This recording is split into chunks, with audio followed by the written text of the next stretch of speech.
Our last speaker for today, I'm very happy to announce my dear friend Cyril Petignat. He has finished his Master's of Psychology at the University of Geneva and is now enrolled in a second master degree in neuroscience at the same university. I met him briefly just over a year ago, where he was a member of PALA and where he drew a lot of inspiration to create his own association, which is called ARP. As you will be able to see afterwards, these wonderful people have also an info table ready. And I'm very proud to say that he's one of the co-founders of the ALPS Foundation, together with Federico and me. And not only that, he's also the lead researcher of the first research project of the ALPS Foundation, which is in cooperation with the University Hospitals of Geneva, and he's going to tell us more about that. Thank you, Paulina, for this introduction. I'm really happy to be here, so to present this not so fancy study, but we do with Armin. So basically, for the history, when I realized there was this association in PALA in Lausanne, I have to admit I was a bit jealous that we don't have that in Geneva. So I immediately contacted the co-founder, which was Federico and Adam. So that's how we get in contact. Then he proposed the idea to make a conference. So that's how I entered the team, met Paulina and the rest of the other students. So it's a survey study. So basically, after I was interested in psychedelic and I was interested in science, like especially, for example, neuroscience. And okay. So I went, when you want to work in psychedelic field, so you check on the internet how you do it. So there is this famous paper from Andrew Sewell on the MAPS website. So you want to be a psychedelic researcher. So how do you get involved in that? So at first, you create, of course, an undergrad student association. So that's what I did. RP was born. Then you get the permission to use compute accessibility and assembly halls for events and symposia. So when you have your association, you want to scream to the world, here, we are here. Yeah, just show that it exists. So you already seen the picture. Here we made like some handmade cookies, like in form of mushrooms. It was quite effective. People were coming. I mean, more at first for the cookies than for the association, but we got many good members that are now even in the committee through this stand.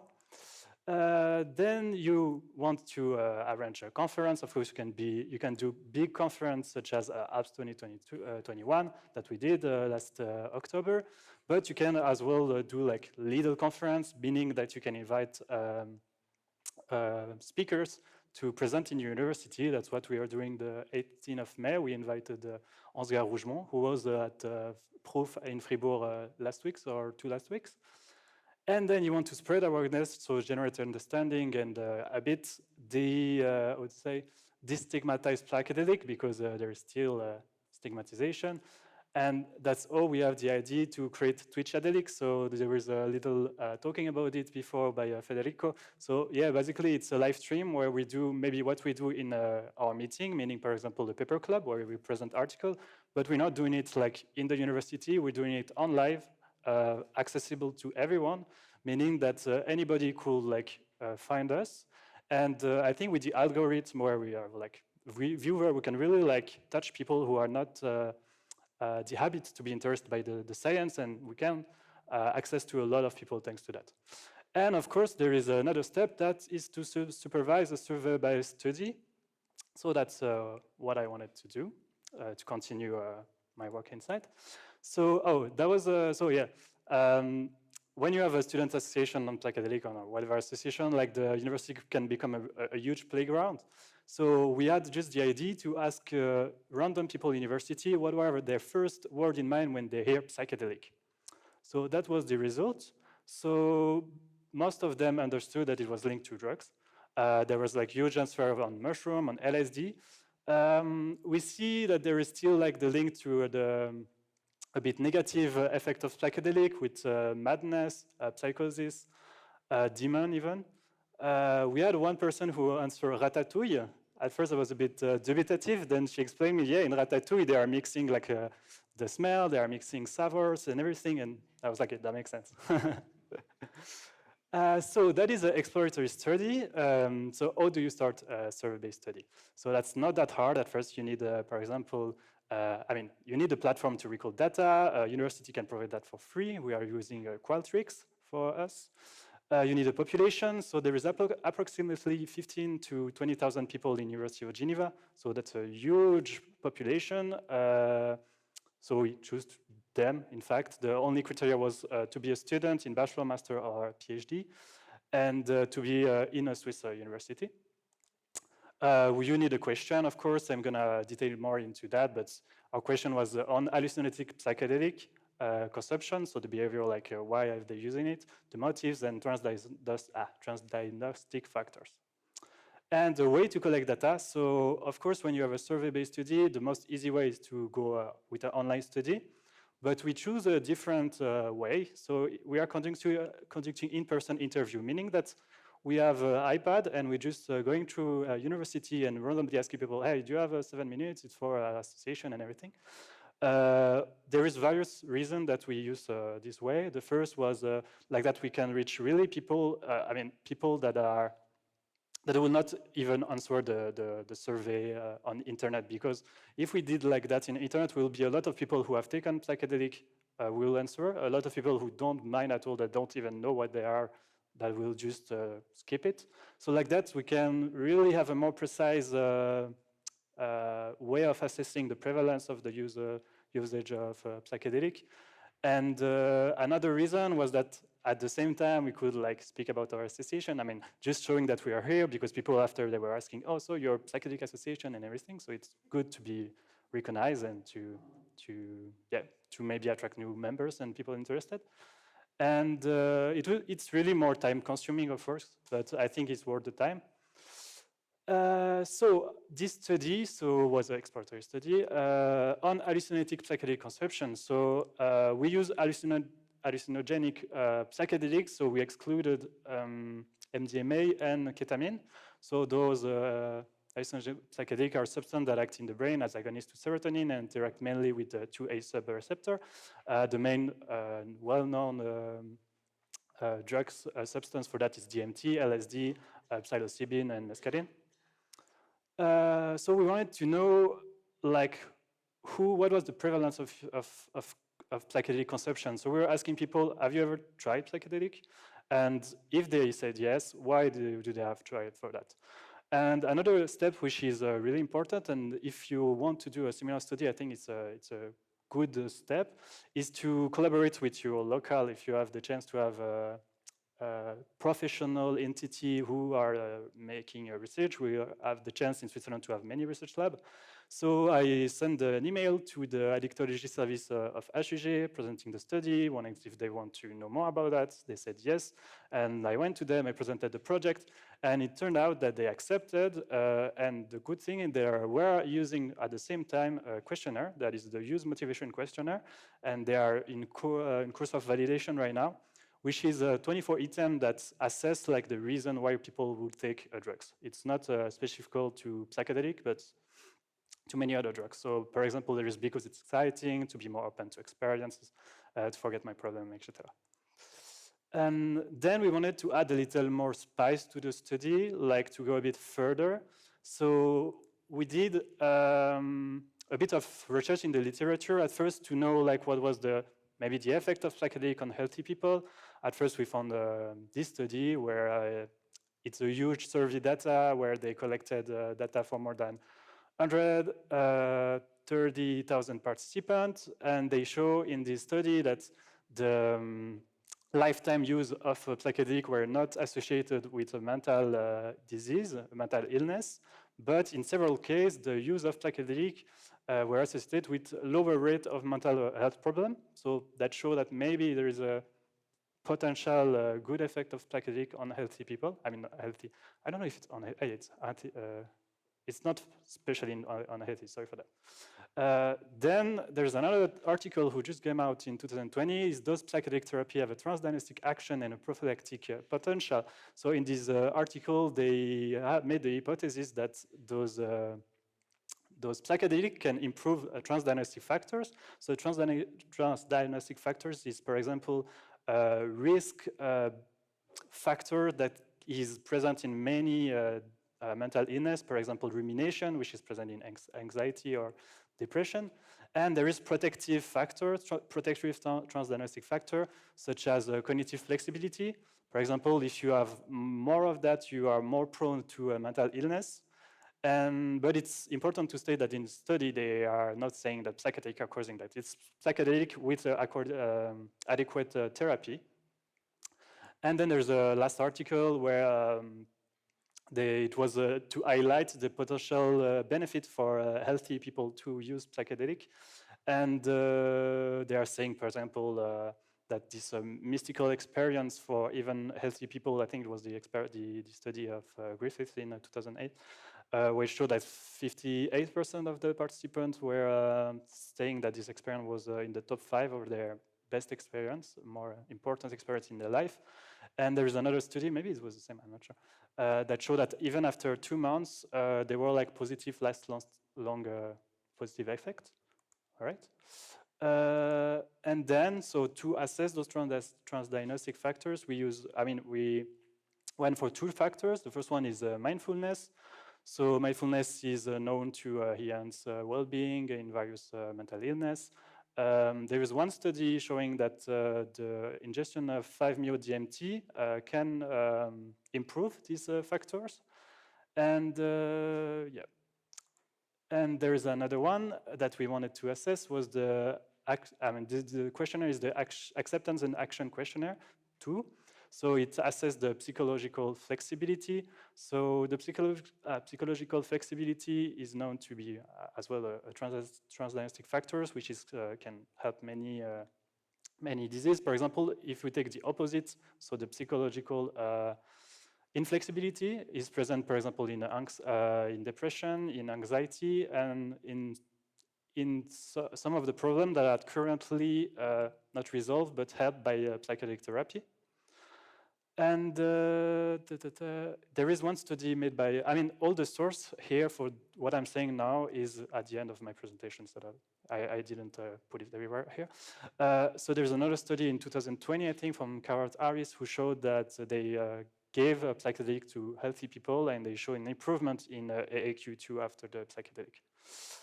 So that is our design. So constant form, that's pretty much what I said. Everyone passed by the AAQ2. For the people who have tried, we ask the frequency of psychedelic use. For the people who have not tried, and we ask if they expect to try in their life once, then yeah, there is this question. And we have 2 objectives for this research. So the first was to collect data on the prevalence of psychedelic substance use and motive for this consumption among university students in Switzerland.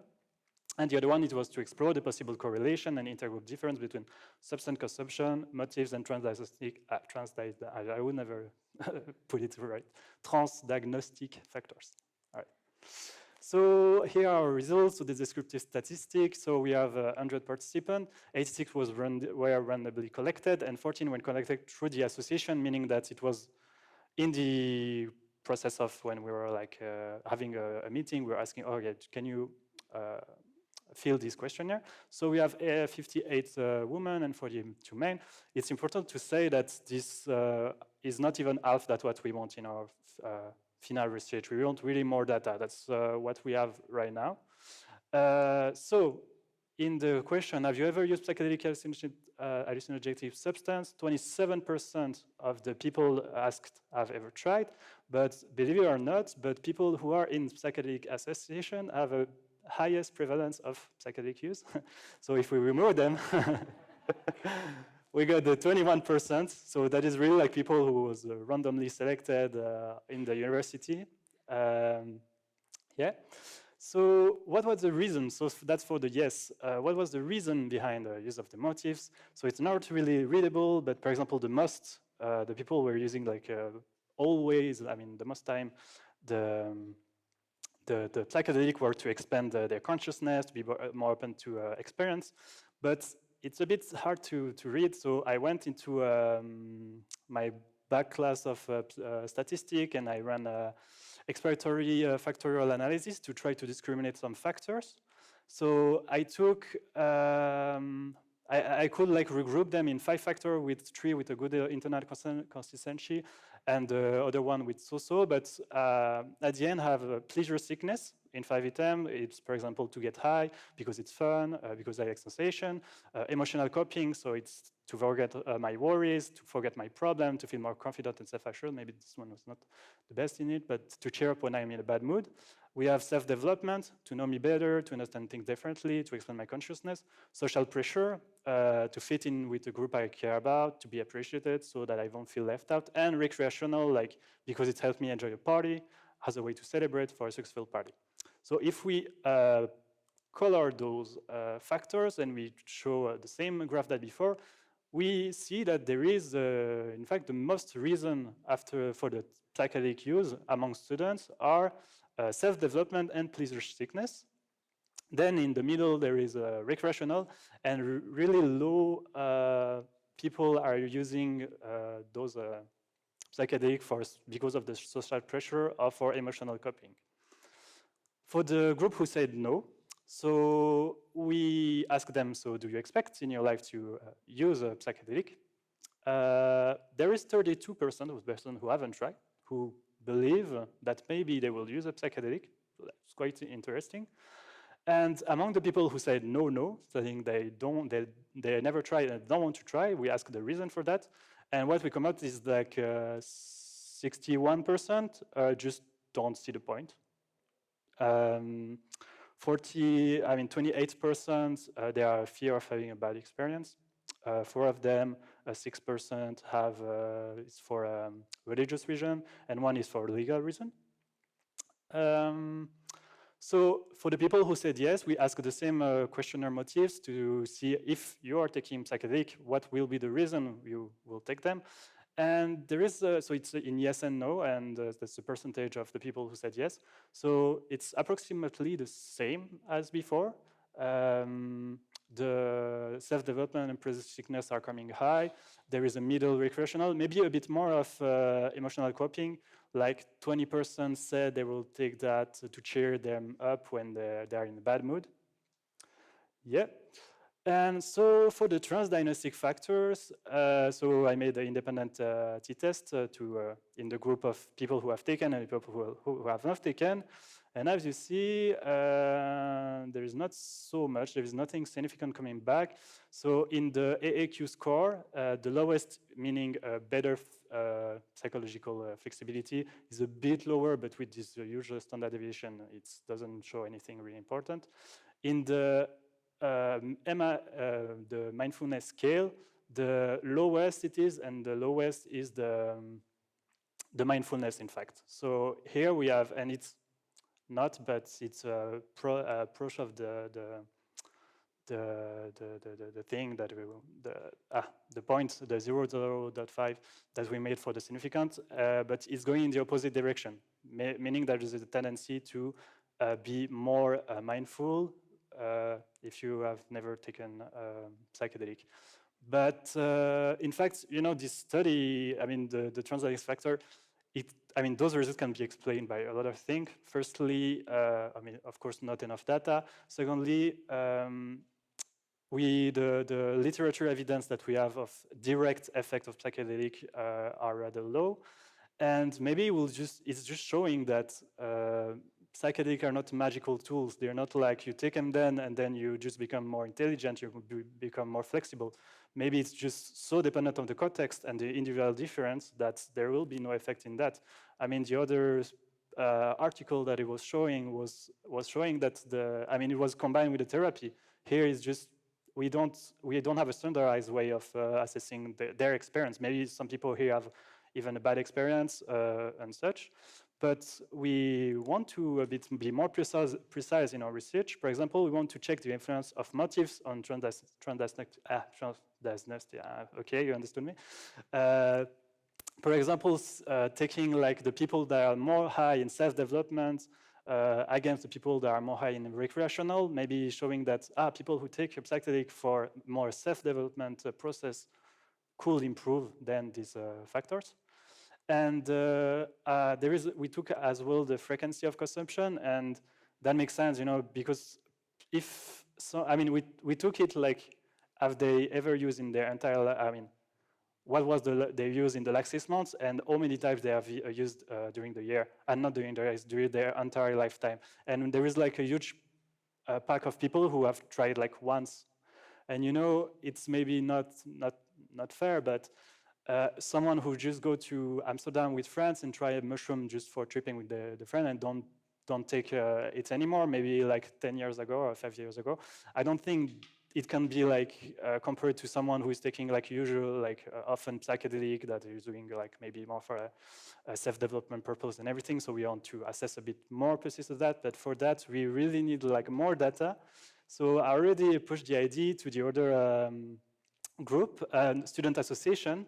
But what I really want to ask now is a collective and participatory effort in this study, because it will be so cool to have the full student association running it. We could even have like data for the, I don't know, the more psychedelic university or such thing.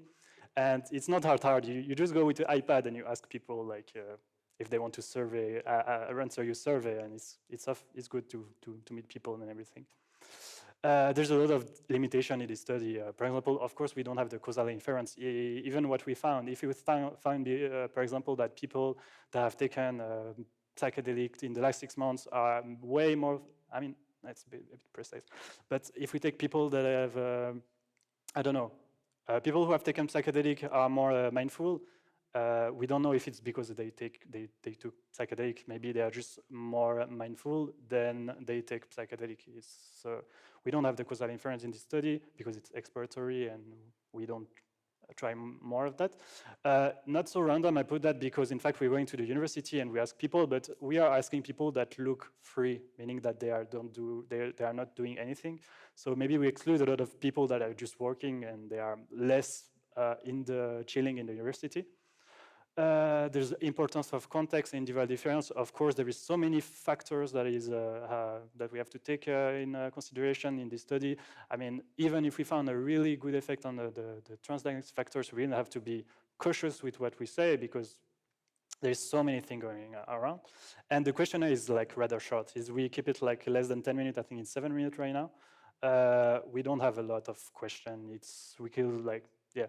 It's what it is, but it was the best thing because we needed like a short questionnaire to have people to answer. Because if say there is a 30-minute questionnaire, we will not have a lot of people wanting to do it. So I would like to thank you for your attention. I would like to thank Brittany Olson and Alekos Nicolaides who helped me. Brittany is just over there, she's a volunteer. They helped me for the questionnaire creation and for the data collection. And in fact, in this study, I don't have really fancy results. It's not using a PET scan. We're not using even psychedelic substance. But I wanted to show you that with self-funding motivation and just like willingness to commit for like trying to discover new things, you can just run your own survey-based study and yeah, it's interesting and maybe put like a little thing in the science. Yeah, that's it. Thank you for your attention.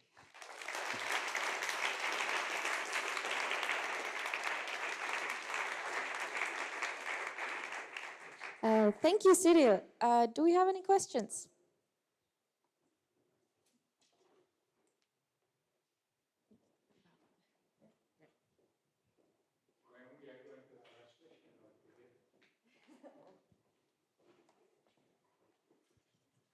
I have 2 questions for you. Yes.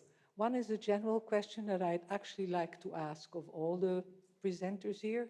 Is it an advantage to have psychedelic experience yourself, to work with psychedelics and others?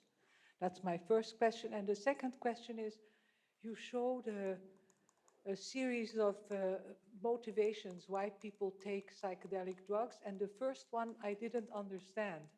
I didn't understand whether it meant people want to copy other people or people want to become more of something else. I just didn't understand what it meant. It's Coping. further back in the beginning. You mean when this? Yes, what is emotional Emotional copying? coping is meaning like you take psychedelic to help your emotion, like for example, to improve because you're feeling bad or something like this. Coping is a form of strategy to improve. You wanted to be more like somebody else. Oh, no. No, it's not copying in this way. Okay, thank you. Oh, but maybe I wrote it wrong. Yeah, okay, sorry. Yeah. So you were right in a part. Yeah, but it's not written like that, apparently. And what about my first question? So your first question, maybe I'm not the most habilitated, but it was about if people who are conducting therapy should have their own experience. Yeah. So basically, I would say yes with the information I have. There is a current paper on that is going maybe to be published. I cannot say more. I don't know. But in this general circumstance this question is taking in consideration, and mostly yes, there are research to try to show that it's really useful that the therapists have this kind of experience, especially that it helps you. Directly to know what the other is feeling. If you know a bit more about the effect, it's a bit more like an old shamanic view where people were knowing what they were given to the other one.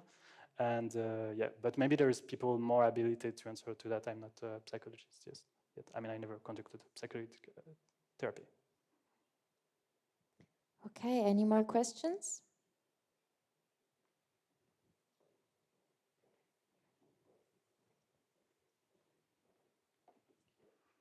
Just a general question to everybody. Is there currently research being done on ibogaine in Switzerland or not? On what? Ibogaine. Ibogaine.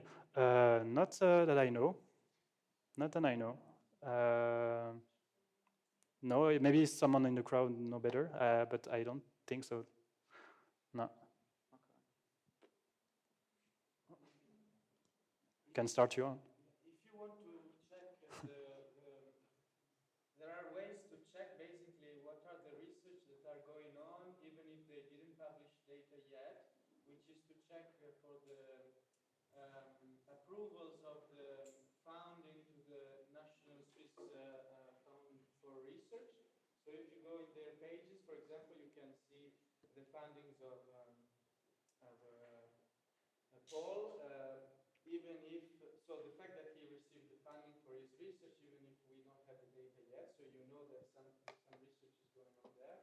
And the other way to see that is clinicgov.com is a website in which you can see basically the trials going on, because they are there, so you can see if they're recruiting participants, for example, the status of that study. So also this is another way. You just type that in the internet, and I don't know where you are, but yeah. And you basically check if things are going on. Another way maybe that comes to my mind like that is also to check some preprint. So nowadays to have a better understanding also of the results in the science that are not really good and fitting the hypothesis, we should be able to check that even if the results were not good, we should be able to understand and to know that. So you can check basically the preprint. People create, so they create preprint methodology of their research to show that they will stick to that protocol and will publish data even if they are not significant. So this is also another way. But yeah, that's if someone else knows about it over. Okay. Thank you, Cyril. Thank you.